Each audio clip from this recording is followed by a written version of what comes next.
Okay, ladies and gentlemen, welcome to Les Brown's Motivational Monday Night Call, your place for inspiration and motivation with world-renowned speaker, coach, author, and top international speaker on the planet, none other than Mr. Brown himself. My name is Stacy N.C. Grant, Empowerment Specialist and Les Brown Motivational Platinum speaker, and excited to be your host, excited to introduce those of you who are joining us for the first time to Les Brown's Motivational Monday Night Experience. At the end of the call, you'll hear announcements of how you can stay connected with Mr. Brown and his platinum speakers and be able to find and interact with him on social media. But I want everyone to get their pens and their paper out, put on their seatbelt, and get ready for the ride because Mr. Brown is about to take off and take flight. Mr. Brown, are you on the line? Yes, I am. Can you hear me? I can hear you loud and clear. How are you? I'm better than good, better than most, sometimes even better than that. I'm great and grateful. I know that's right. Let the record show. Yes, indeed. So I'm ready to go. All right, I'm putting my seatbelt on, and I'll turn it over to you. Thank you. Hello, everybody. Thank you so much for being with us. Holmes said, "A few can touch the magic string, and fame is proud to win them. Alas, for those that never sing, but die with their music in them." At last, for those that never sing, but die with their music still in them. I had the opportunity to speak celebration of the life of Mr. Leroy Washington, a man who spoke to me at a time in my life when I was struggling to believe in myself, to find out my direction of where I wanted to go in life. A man who, for all intents and purposes, became the father that I never had from a distance. And this man spoke to me, met me my junior year in high school, and when he spoke to me, a man who I'd been admiring and following him around and always wanted to be in the auditorium or anywhere near him when he was training and rehearsing students to participate in the various plays that he was directing, or when he was grooming students to participate in the Elks oratorical contest, that I admired his skill. I hope one day to be like him. I wanted to be able to influence and direct people and teach them how to tell their story and how to take a role and translate it and how to perform and create special moments. And so Mr. Washington, who passed week before last, when I got a chance to speak at the celebration of his life on this past Saturday, it was an experience for me. I just sat there reflecting and thinking about our lives. I met him when I was at a stage in my life not knowing exactly who I was going to become and what direction my life would take. And I stayed up all night the night before Friday trying to think about what would I say that would be representative, that would be honorable, that would point to the impact and the influence that this man had on me. How could I position a speech and a message that would be something that would be reflective of his eloquence and how he spoke? I remember him saying, "Les Brown, act well your part, young man, for all the honor lies." I remember seeing him working with Anthony Sweeting, who's Dr. Anthony Sweeting now, the most talented and gifted speaker that I'd ever seen in my life. And there, when I came in, and I came in just in time when they were going to introduce me, that on the program, his two star students, myself and Anthony Sweeting, we called Anthony when we were kids Bundles, and Anthony, he came after me. And let me share something with you. I usually like to close out on a special occasion. I like to be the last speaker. because I believe that I can bring it like nobody else. Not bragging, but I know how to bring it. I know how to speak on the occasion. And in this particular instance, I was not selected to be the last speaker. And I can tell you, I was so grateful. Let me tell you something up in here.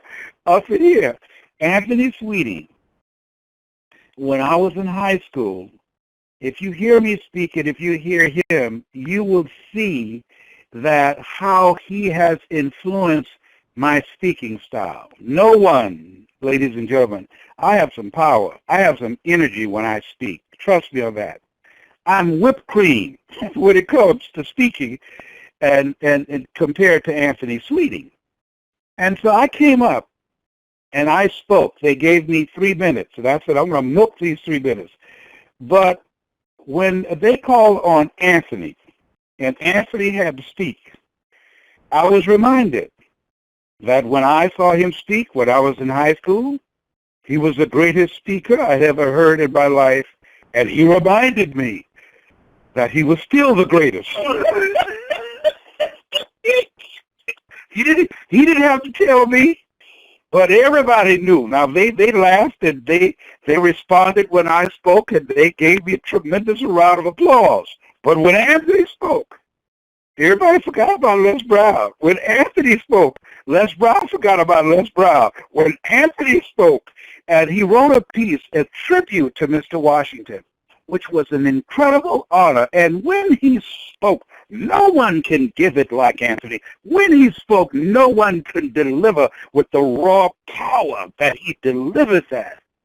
Oh, my God. I sat there. I got goose pimples. I was overwhelmed. It reminded me of our childhood. We used to, when Anthony came to the house, we used to play bicycle. We didn't have any bicycle. We were poor, so he would go to the foot of the bed, I'd be at the other foot, and we put our feet together, and we would do bicycle like we were riding the bicycle. we had our imaginary bicycle. And I was just thinking about that, and Anthony, his power. I know that we did Mr. Washington justice. I talked to his wife today, and she said everybody was talking about you and Anthony in the tribute you did for my husband. And I thank you so much. His daughter, his grandchildren. It was quite an experience. I want to revisit something that I opened with. That most people go to their graves with their music still in them. I spoke about the fact that Mr. Washington had a gift. He had an eye. He could see something that others couldn't see. I talked about, and I had no idea that Nat Ray was in the audience, a young man that we had a play called 12 Angry Men. And Mr. Washington selected Nat Ray as one of the 12 Angry Men. And all of us wondered, why would you get him? He's a football player. He's not a thespian. He's not an actor. Why would you get him? But Mr. Washington could see what we couldn't see. And even during the rehearsals, he saw something that we didn't see. We didn't see what Mr. Washington saw.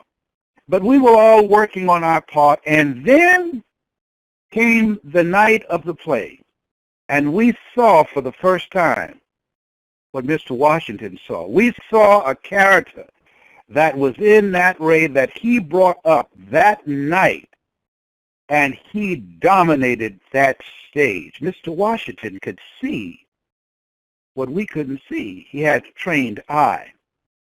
I believe I got that gift from him. Many times I have people say, why would you say that person could speak, or why would you accept that person as a client? I could see. I don't think anybody else has gotten that from Mr. Washington. I watched him. I studied him. I have some speakers who study me like that, and that they have tapped into what I tapped into. He had the ability to see the gift in people, but not only to see it, but he had the ability to pull it out. he saw something in me. And he had the ability to call it forth, to pull it out. And Mike Williams developed it, and Mike Williams took it to a whole new level. And it was quite an experience of being in the audience, thinking about him when I first saw him when I was 15 years old. And I did not know when I spoke with him 3 weeks ago that I would be speaking at his celebration, his transition services 3 weeks later. And I remember there's a movie that Clint Eastwood was in, and one of the characters said to Clint Eastwood, he's dead. He died. And Clint Eastwood said, we all got it coming, kid, at some time or another. We all got it coming. And the takeaway for me, as I sat in the audience, as I looked at Anthony, and as he spoke with the power and rawness that I saw when Mr. Washington first directed Anthony in the play Nat Turner, and the rawness and the power that he had then, there he stood on stage, and at 69 he still has that power. And that there's some stuff that I'm determined that I'm not going to take to my grave with me. I said to Anthony afterwards, it's been a long time since we have seen each other. I said, Anthony, I still believe in you, and I love you very much. He said, I know, Leslie. I know you do. You've always recognized my gift, even when I did not. I said, we got to get together. There's some stuff that we got to do. And at this stage of my life, just looking at, in 3 weeks, I went to the funeral of my urologist's daughter, who was 12 years old, Mr. Washington, who was 87 years old. We're all going to leave here. Here's the message that I'd like to share with you. Aurelia said, stop living like you have 1,000 years to live. I remember I was at an event, and the late Frank Sinatra was there. At that time, Gladys Knight and I were married. I think it was the second year of our marriage, and was at this event, and I was so happy to meet him. I admired him. And nobody could sing I did it my way, the way that he did it. I really admired how Frank Sinatra did that. But something he said at the table, talking to someone, he said, live each day as if it were your last, because someday it will be. And I think that it's incumbent of all of us, that I believe that as we know we all got it coming, we all are going to leave here. That as I talked to Willie Jolly today, who wrote A Setback as a Setup for a Comeback, he said all of us are on the highway of life, headed toward death, but nobody want to get in the speed lane. And I believe as we look at ourselves and look at our gifts and look at our dreams, that we have a gift. We have something. We have gifts, the things that we are supposed to do. Mr. Washington came to Miami, Florida, and Liberty City and Overtown at Booker T. Washington and Northwestern Senior High School, and he had something to do. He gave these kids in the ghetto, these kids that had been called inferior by the Miami Herald and all the local white media, he gave us hope. He taught us the value of effective communication skills. He taught us the value of developing your mind. He taught us the value of holding yourself to a higher standard. And as we begin to look at ourselves and look into the future, look at where we are right now, that what will your legacy be? Whose life will you touch? Whose life will you change? I believe that the reason that I was able to beat cancer this last time like was a little punk, because it is when it comes to me, is because God has given me grace, that there's still some other lives that I'm supposed to touch, that he was saying when I went to the oncologist and they looked and the metastases that they saw when I was last there, they didn't see this time, that there's still work for me to do. There's still people who haven't heard my voice. There's still people that I haven't trained yet. There's still people that I have not got a chance to pull their gift out of them, like Mr. Washington pulled the gift that he saw in me out of me. I believe that he willed himself to die. When I called him a few weeks ago and I said, "Hi, may I speak to Mr. Washington?" He said, "Who's this?" I said, "It's me, sir. It's Leslie." "Leslie?" "Yes, sir. It's me." And then Moniz, his daughter, took the phone and says, "Daddy has Alzheimer's.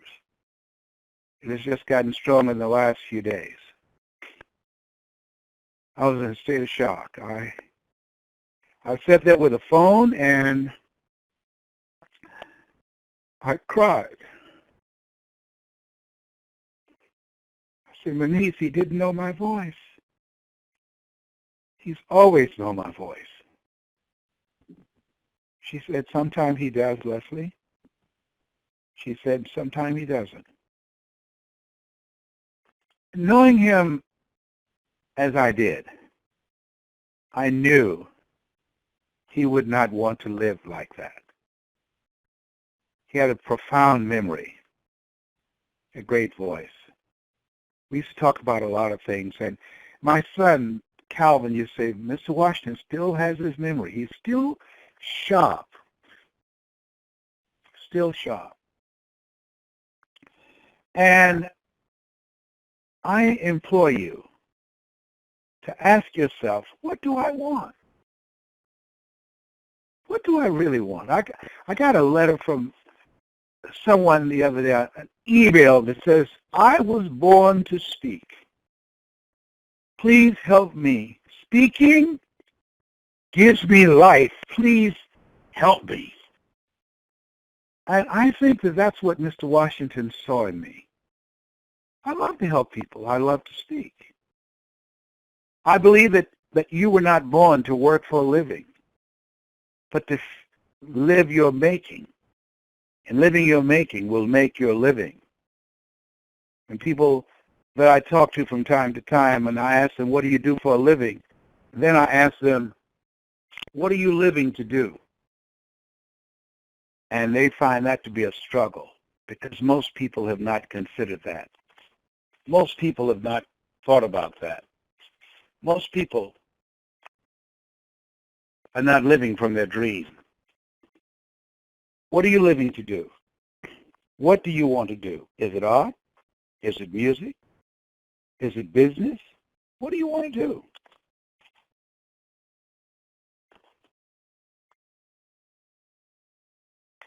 Hello? Stacy, are you there? Yes, Les, Stacy, we are hearing you loud and clear. did you hear my words when I said, "What do you want to do"? I sure do. Oh, okay, good. That's because my phone made, I heard a sound, and I thought maybe the call was dropped. Okay, very good. Okay, And no, so, you're yes. And so, okay, so let me go ahead. So what do you want to do? When I saw Anthony, who spoke with that power and the voice of Nat Turner that I saw in him, I knew that among the things on my bucket list, among the things that I must do is to do this piece that we will do with him, The Return of Nat Turner. That's a play that we both love. He's got that voice. He's written that character, and it's been my assignment to do that again. We did it in Columbus, Ohio many years ago, and in Miami, and that's something we must do before we leave the planet. What do you want to do? I know that as I look at my life and look at where I am right now, and as I raised the bar on myself, when I left there, as I was thinking about and reflecting on how much he changed my life, and that he spoke to a lot of students, but of all those students, the thousands of students at Booker T. Washington High School, whose lives he touched and spoke to, the thousands of students at Miami Northwestern Senior High School in Liberty City that he taught and spoke to, but there were two, only two, that really heard him at a deep level and took it on to speak to people around the world. That is every time I speak, I mention his name. Every life that I touch, that he is using me as a vessel to touch them.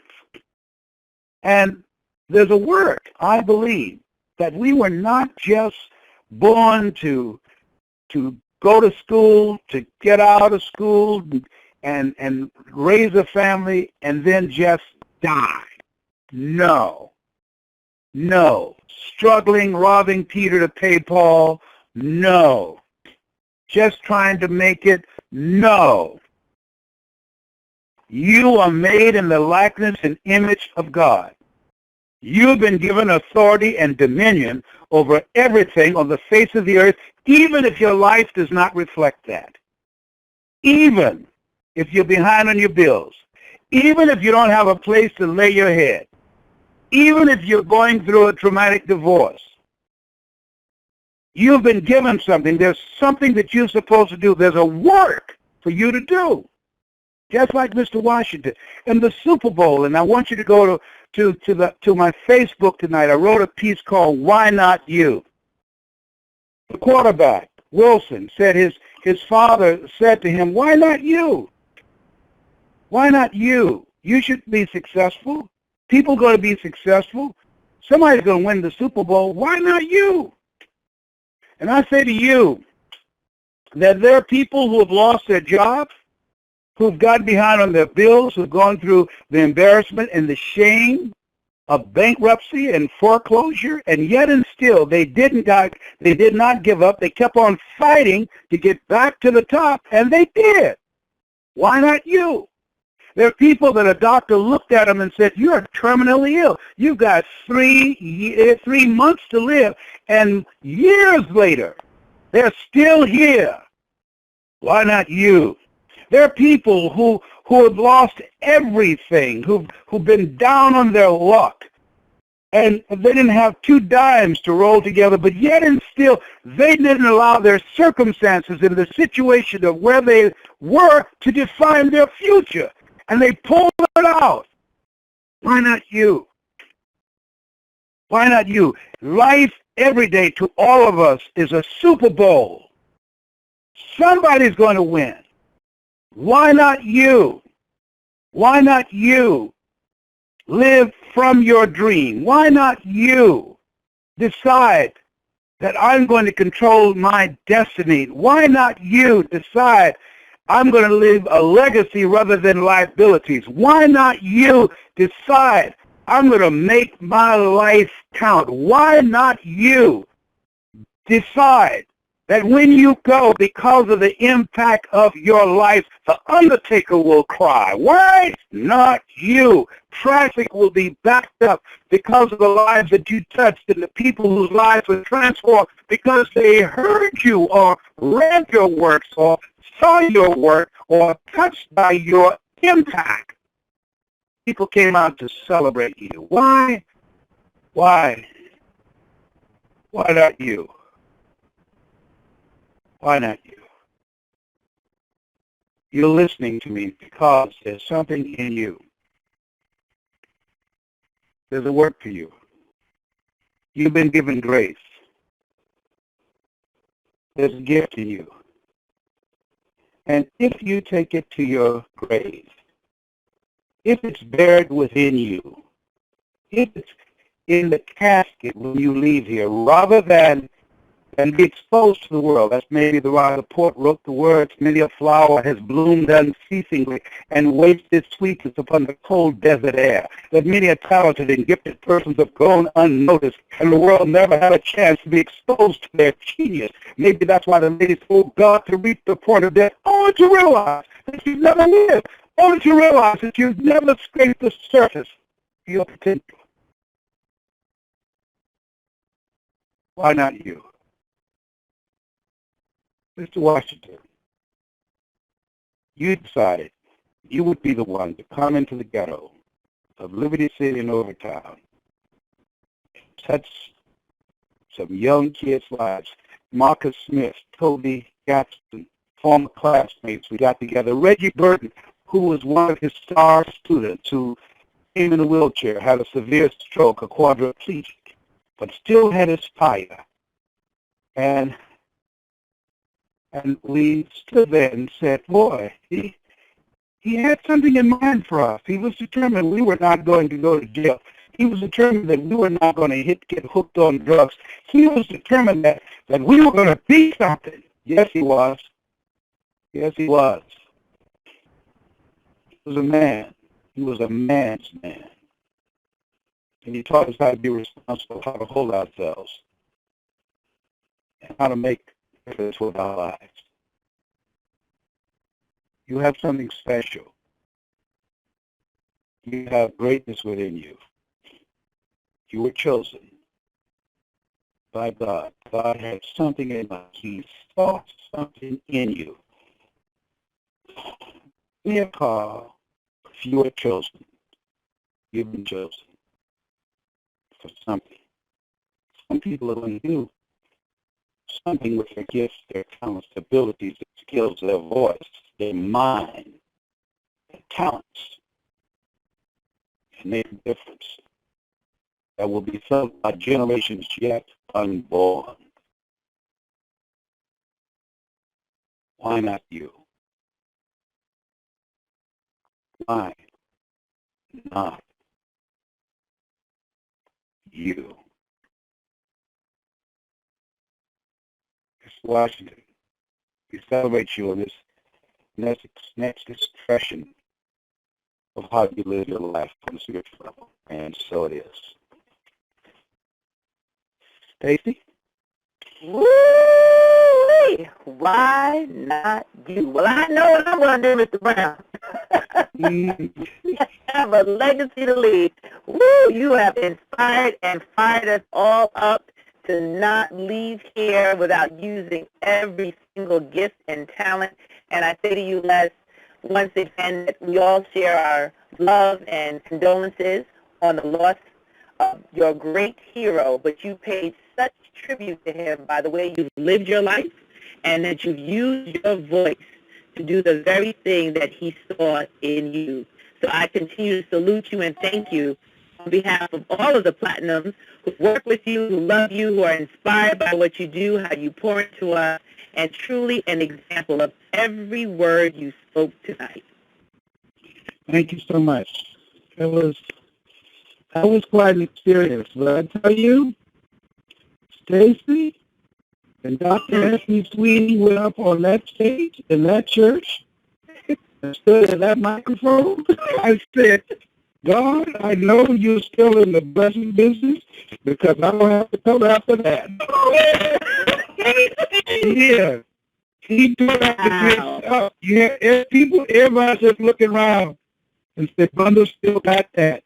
Bundle got that thing, that it factor. We call him Bundle. He wasn't Dr. Sweetie there. Bundle from Good Bread Alley and Bucket the Blood. He used to kill so many people where he lived. They called it Bucket the Blood. You know, do your shooting and cutting Monday, Tuesday, and Wednesday and avoid the weekend rush. We came up in the alley.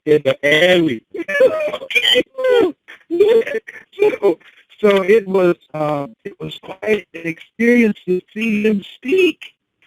And when I talk to people about him, there are people who just enamored by style of speaking. But when he speaks, when he came there, everybody saw him.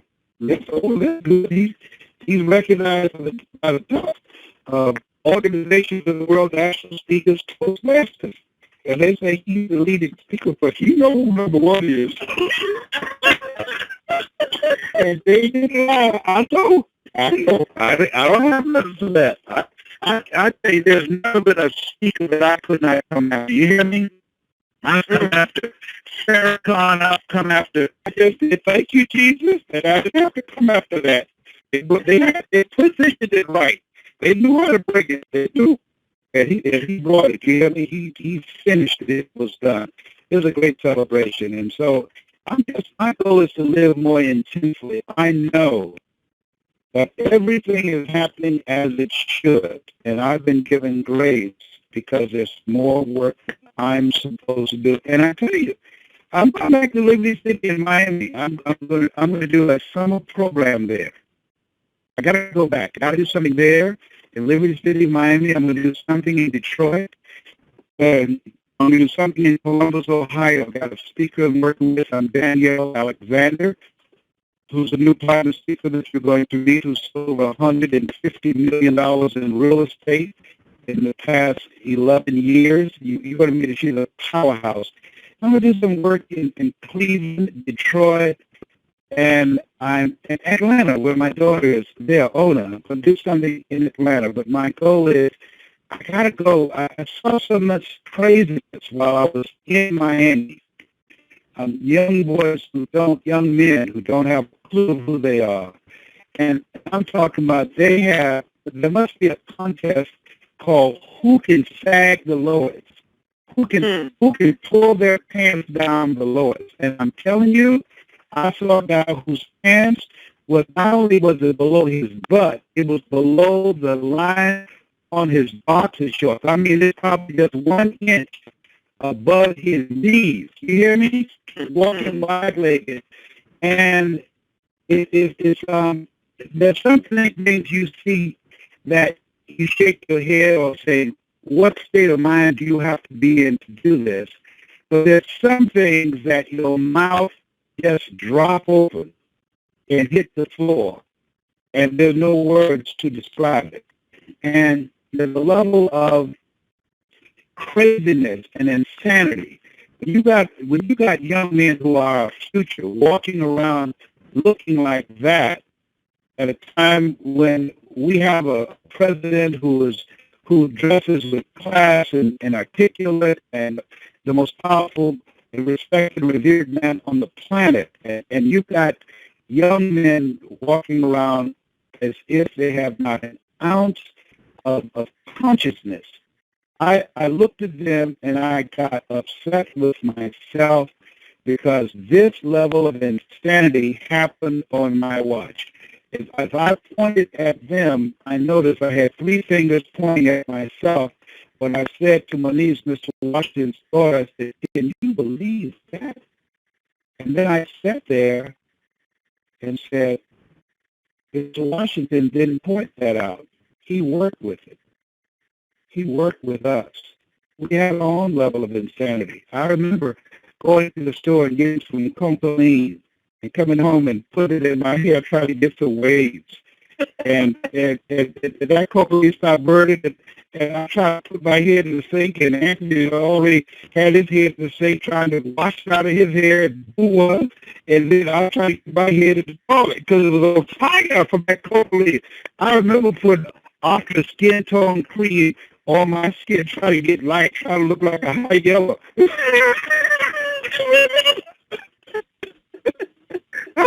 I remember Mama, the way to stop us from drinking coffee, don't drink coffee. Why, Mama, because coffee makes you black? Well, I don't want that.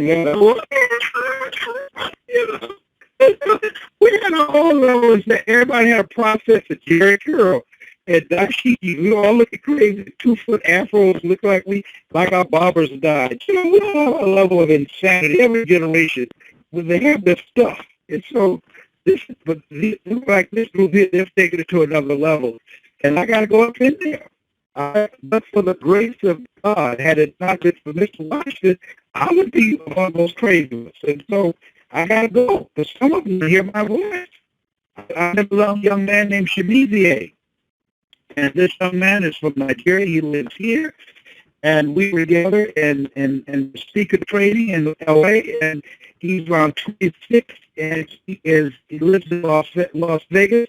And we were working together and striking a partnership, and it's just this, he can go get him. This is the young man that I'm going to pour myself into, but there's a more. There's a more. Shemizie is going to bring him to me. There's a more that I can get. And that's what we got to do. This is finished. I'm debt-free, cancer-free because of God's grace and mercy. And I believe that the transition of Mr. Washington is saying to me, Brown, you got it coming. Death talking to you. You know, the undertaker that's sitting outside your house, and he's keeping the motor running. Because you'll be in there one day, too. You know, you better get busy. You got to get busy. It's going to be a while now. It's going to be a while, but you got to be busy because they all have an expiration date. And there's a season, as Paul said, as Solomon said, there's a season for everything. The time to live and the time to die. You know, so this is my season to train speakers, to tell my story, to speak. That's why I'm going to India and Japan, about 15 other countries. And so I'm excited. I'm excited. I believe that there was a part of him that the grave cannot hold, the casket cannot contain. And that's the spirit of who he was as a man. That spirit is now in me and Anthony. We're going to take it to another level. I know you will, and you know New York is also on the list of places where you're going, and you're not. Oh yes, I got there with Anthony and Kim. Anthony and Kim, we're going to be doing a training in New York, and I told them to reach out to you. Yes, you called me earlier today, so we're not going, and I'm going to text you my son's performance for MLK. He said, Mom, did you send it to Les? And I totally forgot. Please send that to me, because if I'm not speaking, I want to fly up there and see him, because I know he's got his eye on me. He's always been looking at me and saying, I'm coming to you. So to tell him I ain't scared of him, I am not scared of him, period. Okay? Thank you. Let him know. If he doesn't know, he's going to ask somebody that Uncle Les ain't scared of him. Indeed. Well, this was a wonderful presentation, Les. I'm going to give everybody the Facebook page so they can go and see your post and interact and find out how they can also connect with the platinum speakers, because, you know, we have another call coming up and you need to rest off in between because you brought it tonight. And you know what, Les? Maybe we should have Dr. Sweeting come on as a special guest on one of the calls. You know, that would be something. Yes, they need to hear him. But see, I don't know if he's going to bring it like that. I wish he would. You know what we're going to do? I tell you what we need to do. Because I don't know who I asked to do the call next week. Week after next, don't give him time, because you have to give him time to get ready. I'm going to do an interview with Nat Turner. See, you've never heard that before, have you? Well, I heard a little bit of it when we were doing that training in Atlanta, but I would love to hear more. Well, yes. Okay. Well, I think that would be a good thing for people to hear that. And we need to go ahead on and do that place. So I'm going to do it here in Orlando. I'm going to get a place. It's going to be small and intimate. It'll be called the Return of Nat Turner. So because he's rare. People need to see him. He's rare. There's nothing like this on the planet. There's nothing like this. They need to see this. And I'm going to, because I'm moving with a sense of urgency, we're probably going to do it within 3 weeks to a month. And we're going to have a little intimate settings for him to do this. But we got to do this in videotaping before we go. Not that we're going to leave anytime soon, but we're going to do it quick. All right. Thank you so much. I appreciate you. Thank you. Love you. Appreciate you. Thank you. Bye now. All right. So, ladies and gentlemen, you heard Mr. Brown, and I tell you, he brought a message tonight that should inspire all of us to live our best life every day, because every moment is a gift. So as you tune in, I want to give you information on how you can stay connected with Mr. Brown. If you go to Facebook, facebook.com, you can join and follow him at brown.les. That's brown.les. It's the Facebook page that has close to 300,000 on the page at this time. So please go and become a part of the community so you can find out information on what Mr. Brown is doing, as well as visiting his site, lesbrown.com. And during the week, if you want to stay connected with Les Brown's Platinum speakers, you can start your week off on Sundays with Own Your Dreams with Ona Brown, Les Brown's baby girl, every Sunday, 9 p.m. to 12 a.m. Eastern Standard Time. You can join the conversation live at 404-355-8699, or you can log on at www.love860am.com or www.onabrown.com. On Tuesdays, you can join Hot Soul Topics on the Soul radio show with Valerie M. Parker every Tuesday, 8 p.m. Eastern Standard Time. Call-in number is 760-913-4115, or you can log on to blogtalkradio.com/soul topics, or visit www.arisebyvnp.com. On the first and third Tuesdays, you can join Evelyn Polk, a.k.a. the Heart Lady, on blogtalkradio.com/Heart Talk with Miss E. 6 p.m. Pacific Time, and the call-in number is 424-675-8303. For more information, visit talktomsmse.com. On Wednesdays, you can get your free telecall at www.businessbootcamponline, 6 p.m. Pacific Time with Sean B. Arnold. And you can join her again at 8 p.m. Pacific Time on Wednesdays for Legal Biz Cafe on Blog Talk Radio. So all you need to do is log on to Blog Talk Radio /Legal Biz Cafe with attorney Sean B. Arnold. Trish Talks on www.intentionradio.com /Trish, TRISH -talks, at 7 p.m. every Wednesday night Pacific Time. On Thursday, Show Up for Your Life free motivational call with Mr. Andy Enriquez every Thursday at 8 p.m. Eastern Standard Time.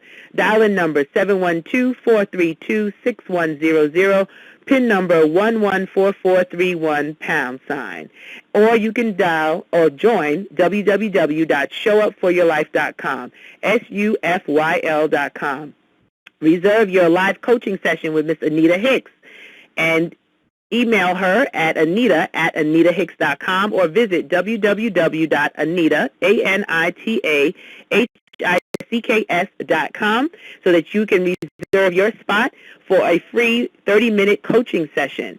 And you can join www.stacyncgrant.com for a free bonus for joining the mailing list and information on our upcoming programs and events. Thank you so much for joining Les Brown's Motivational Monday Night Call, your place for inspiration and motivation. We appreciate each and every voice. We thank you for taking the time out of your Monday evening to join Mr. Brown and to hear his message. As he said tonight and reminded us all that we must live our best life because why not you? Go out there, make it a great day, an awesome life, and we look forward to seeing you and hearing you again next week, Monday. This is Stacy N.C. Grant signing off. Bye-bye, everyone.